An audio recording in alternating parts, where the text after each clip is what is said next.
প্রিয় দর্শক, programme technique চ্যানেলের পক্ষ থেকে আপনাদের সকলকে স্বাগতম ও অভিনন্দন। তো আজকে আমি আপনাদের সামনে নতুন একটি টপিকস নিয়ে এসেছি। আমাদের আজকের টপিকসের আলোচনার বিষয় হচ্ছে 2x2 এবং 2x1 রিবের মধ্যে পার্থক্য। 2x2 এবং 2x1 রিবের মধ্যে কিছু মৌলিক পার্থক্য রয়েছে।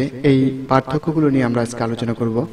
তো বন্ধুরা, আমরা প্রথমে 2x2 এবং 2x1 এই দুটি ক্যাটাগরি দুটি সস তৈরি করে নিব। এইখানে 200 নিডেল এবং 40 কসেস রিবে দিয়েছি। স্টার্ট নিডেল 200 এবং রিবিং এ রয়েছে 40 কসেস। এবং রিবিং যে স্ট্রাকচারটা আমাদের রিবটা হবে 2x2 অর্থাৎ 2x2, দুইটা নিডেলের পর দুইটা হবে। তো আমরা এইভাবে একটি সস প্রথমে নিয়ে নেই। আমরা এখানে হাফ কসেস কেটে দেই, এটা দিয়ে এটাকে আমরা শেপ করে নিই। আচ্ছা, 2x2 নামে এটা শেপ করে নিই। 2x2। এরপর আমরা আরেকটি সস নিব। আচ্ছা, শেপ করে নিয়ে এটাকে প্রসেস দেই। তো বন্ধুরা, আমরা এই ক্রাফট বিলে যাওয়ার পর এইখানে যে রিবিং রয়েছে, অ্যারো বাটনে ক্লিক করলে এখানে রিবের কিছু ক্যাটাগরি আসে। আমরা এখান থেকে রিবিংটা সিলেক্ট করে দিতে পারি। তো আমরা প্রথমে 2x2 সিলেক্ট করে দিয়েছিলাম এবং এই 2x2 সিলেক্ট করে আমরা একটি সস নিয়েছি। এরপর আমরা 2x1 সিলেক্ট করে দেব। 2x1 সিলেক্ট করে আমরা আরেকটি সস নিব। ফাইল সেভ আস। আমরা এখানে 2x1 দিয়ে একটি সস নিই। 2x1 অর্থাৎ 2 নিডেল পর 1 নিডেল হবে এরকম। তো এখন আমরা এটাকে প্রসেস দেব। এখন দেখেন, আমরা নরমালি দুটি সস এখানে নিয়ে নিয়েছি। একটি হচ্ছে 2x2, হচ্ছে 2x2 রিব। 2 নিডেল ফ্রন্টে থাকবে, 2 নিডেল ব্যাগে থাকবে। অর্থাৎ 2 নিডেল 8 নম্বর কালার কোড থাকবে আর 2 নিডেল 9 নম্বর কালার কোড থাকবে।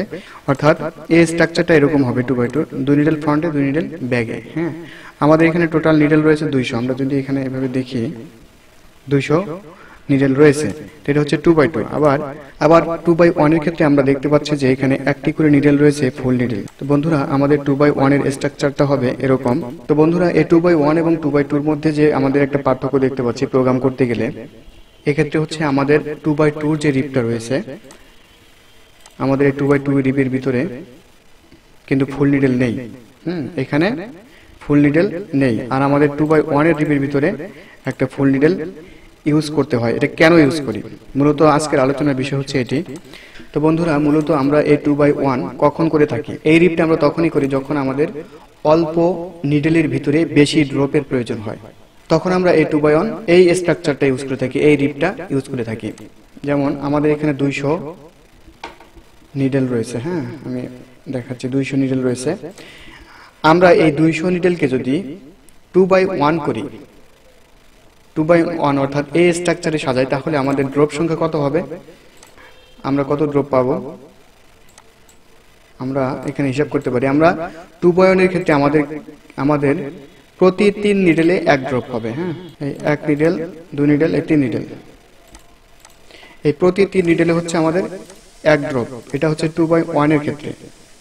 তাহলে 200 নিডেল ভাগ হচ্ছে 3, আমরা ড্রপ পাচ্ছি প্রায় 66টি, 66 প্লাস অর্থাৎ 66 আর হাফ, 66টি ড্রপ পাচ্ছি আমরা 2x1 এর ক্ষেত্রে। তো বন্ধুরা, আমরা এখানে বুঝতে পারলাম যে আমরা যদি এখানে 2x1 রিপ করি, আমাদের যে এখানে 200 নিডেল রয়েছে, এই নিডেলের ভিতরে যদি 2x1 রিপ করি, তাহলে আমাদের ড্রপের সংখ্যা হবে 66। আবার যদি আমরা 2x2 করি, তাহলে আমাদের ড্রপের সংখ্যা কত হচ্ছে আমরা দেখে নেই। 2x2 যদি করি, তাহলে আমাদের প্রতি ড্রপে লাগবে 4 নিডেল। প্রতি ড্রপে আমাদের লাগতেছে 4 নিডেল। 200 ডিভাইডেড হচ্ছে 4, 50 ড্রপ। আমাদের প্রায় 16 ড্রপ কমে গেছে। 16 ড্রপ কমে গেছে। এখানে যদি 200 নিডেলকে যদি আমরা 2x2 করি, তাহলে 15 ড্রপ পাবো। আর যদি 200 নিডেলকে আমরা 2x1 করি, তাহলে 66 ড্রপ পাবো। অর্থাৎ প্রতি 12 নিডেলে 2x1 এবং 2x2 এর মধ্যে ডিফারেন্স হচ্ছে 1 ড্রপ।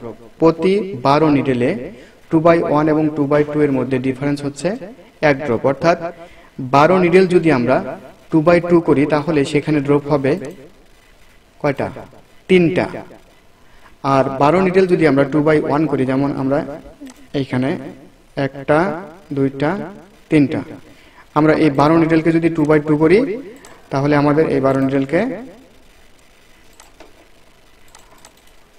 তাহলে আমরা ড্রপ পাবো কয়টা? 1টা 2টা 3টা ড্রপ পাবো। হ্যাঁ, আর যদি এই 12 নিডেলকে যদি আমরা 2/1 করি তাহলে আমরা ড্রপ পাবো কয়টা? ড্রপ পাবো দেখেন, এখান থেকে ধরেন, এখান থেকে 12 নিডেল, এই দেখেন 12 নিডেলে আমরা ড্রপ পাচ্ছি 1টা 2টা 3টা 4টা, অর্থাৎ প্রতি 12 নিডেলে 2/2 এবং 2/1 এ ড্রপের ডিফারেন্স হচ্ছে 1টা। অর্থাৎ আমাদের যখন এই রিপে ড্রপ বেশি প্রয়োজন হয়, অর্থাৎ যখন আমাদের রিপের মেজারমেন্ট আসে না, অর্থাৎ বটম শর্ট হয়ে যায়, হ্যাঁ বটমের মেজারমেন্ট আসে না, বটমের টেনশন যখন টাইট হয়ে যায়, মেজারমেন্ট যখন আসে না, তখন আমরা এটা 2/1 দিয়ে করব, অর্থাৎ আমাদের ড্রপ সংখ্যা বেড়ে যাবে, হ্যাঁ আমাদের মেজারমেন্টটা আসবে। আবার যখন আমাদের বটমের মেজারমেন্ট প্লাস হয়ে যায় তখন আমরা এই রিপটা করব 2/2 দিয়ে। 2/2 দিয়ে যদি আমরা করি তাহলে বটমের মেজারমেন্ট মাইনাস হবে, আর 2/1 দিয়ে যদি করি তাহলে বটমের যে মেজারমেন্ট সেটি প্লাস হবে। মূলত 2/2 এবং 2/1 এর মধ্যে মৌলিক ডিফারেন্স এটাই।